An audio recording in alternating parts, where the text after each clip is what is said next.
আসসালামু আলাইকুম। আশা করি সবাই অনেক ভালো আছে। ভর্তি পরীক্ষার প্রিপারেশন সবাই সবার জায়গা থেকে সর্বোচ্চ এফোর্ট দিচ্ছে সেটাই আশা করি।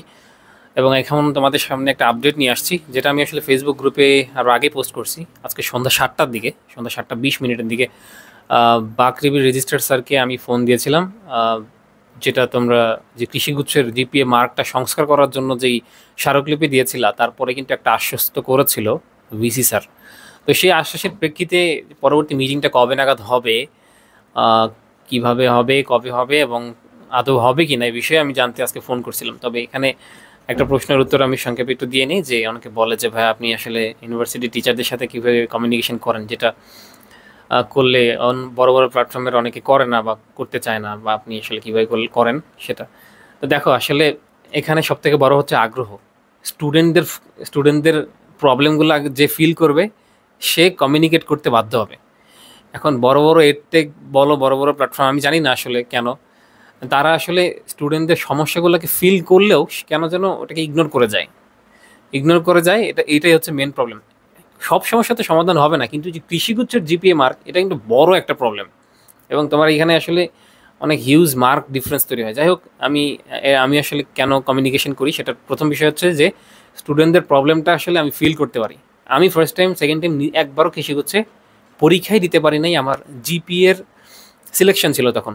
সিলেকশনের কারণে আমি একবারও পরীক্ষায় বসতে পারি নাই। তাহলে বোঝা আমি কি সিচুয়েশন ফেস করে আসছি। এই জন্য আমি তোমাদের এই ব্যাপারগুলোতে একটু সিরিয়াসলি ডিল করতে চেষ্টা করি, কারণ তোমরা যে সিচুয়েশনে যাচ্ছ, এটা আসলে এটা এটা আমি ভালো মতো ফিল করি। এখন এইটার জন্যই আমি আসলে কমিউনিকেট করি। এবং নাম্বার কালেক্ট করা, স্যারদের সাথে কমিউনিকেট করা, কথা বলার ধরন হইতে হবে খুবই সুন্দর। স্যারদের সাথে কথা বলার যেই অ্যাপ্রোচটা, সেটাতে যদি কোনো ভুল থাকে, স্যাররা তোমাকে রেসপন্সই করবে না। ঠিক আছে? তো কথা বলার অ্যাপ্রোচটা এমন হইতে হবে, এমন সুন্দরভাবে নিজের পরিচয় দিয়ে এগুলা। তোমরা আসলে ফোন দিলে সবাইকে স্যার রেসপন্স করবে না। একজন শিক্ষক ফোন দিতে হবে, মানে তোমাদের যে শিক্ষক, তোমাদের মেন্টর, বা তোমাদেরকে নিয়ে কাজ করে, ফেসবুকে একটা বড় কমিউনিটি আছে, এরকম কেউ ফোন দিলে স্যাররা ওইভাবে রেসপন্স করে।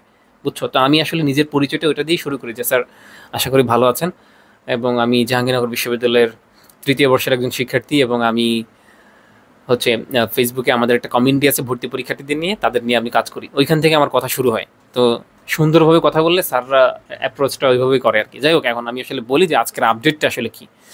যে আজকে আমি আসলে ফোন দিলাম, তারপরে স্যারকে বললাম যে স্যার, নিজের পরিচয় দিয়ে সব কিছু। পরে হচ্ছে স্যার বললেন যে আচ্ছা এখন বলো।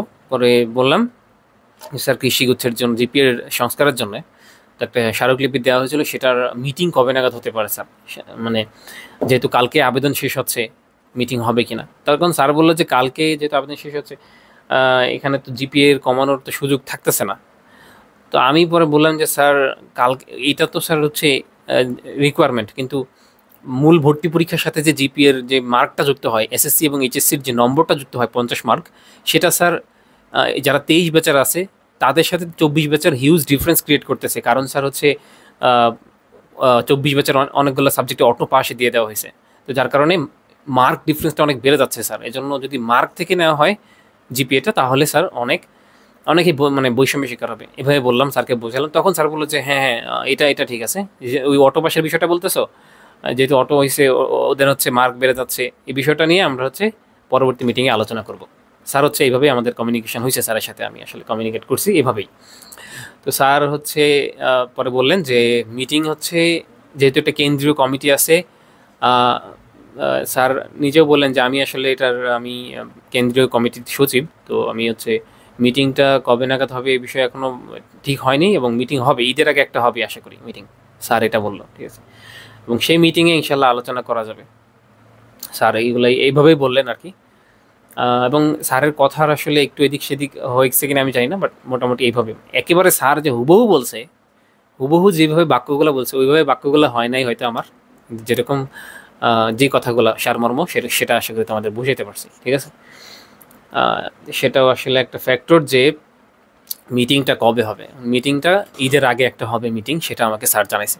এবং এই যে জিপিএ, যে এসএসসি এবং এইচএসসি নম্বরের যে 50 মার্ক এক্সামের মার্কের সাথে যুক্ত হবে, ওইটাতে একটু চেঞ্জ আসার সম্ভাবনা আছে, ঠিক আছে। সেটা আর হচ্ছে ভিসি স্যার লাস্টে বললেন যে কালকে আমি এইটা ভিসি স্যারকে অ্যাড্রেস করব। হ্যাঁ, এই মার্কের বিষয়টা ভিসি স্যারকে কালকে অ্যাড্রেস করবে স্যার। এবং ভিসি স্যারকে যে স্মারকলিপি দেওয়া হয়েছে ওইটা কিন্তু এখনও এই স্মারকলিপির বিষয়ে ভিসি স্যার রেজিস্ট্রার স্যারকে কিছু তেমন কিছু জানাই নাই, যার কারণে বিষয়টা এখনও আলোচনার মধ্যে আসে নাই। তো কালকে হচ্ছে এটা নিয়ে স্যার অ্যাড্রেস করবে ভিসি স্যারকে। তো এই ছিল মোটামুটি আপডেট, এবং এটা নিয়ে আসলে কথা বলে না স্যারদের সাথে, বিশেষ করে বাকৃবির স্টুডেন্টরা যদি এখানে খুব আগ্রহ দেখাইতো তাহলে এই বিষয়টা খুব সহজে হয়ে যেত, ঠিক আছে। কারণ মেন্টররা বা হচ্ছে এই যে যারা আছে অ্যাডমিশন নিয়ে কাজ করে, তারা যদি বিষয়গুলো নিয়ে স্যারদের সাথে কন্টিনিউয়াস কমিউনিকেশনে থাকতো তাহলে তোমরা আপডেট পাইতো, তোমরাও মানে এই বিষয়গুলো সমাধান হইতে সহজে আর কি। কারণ হচ্ছে কেউ যদি একটা জিনিস নিয়ে কথা না বলে, রিচ না করে স্যারদের কাছে, তাহলে কিন্তু এটা সমাধান সহজে হয় না। তো কথা বলতে হয়, এটা আর কি। যাই হোক, তো আমি আমার জায়গা থেকে এটুক চেষ্টা করলাম আর কি। এখন বাকি দেখা যাক, আল্লাহ ভরসা। তোমরা তো অনেক চেষ্টা করছো, স্মারকলিপি দিছো, জিপিএ মার্ক, এক্সামের মার্কটা যাতে কমে আসে বা সিস্টেমটা যাতে হচ্ছে শুধু জিপিএ থেকে থাকে, মার্কটা না আসে, সেটাও হইতে পারে। বা যাই হোক, দেখা যাক নেক্সট মিটিংয়ে কী সিদ্ধান্ত আসে। সবাই ভালো থাকবে, আল্লাহ হাফিজ।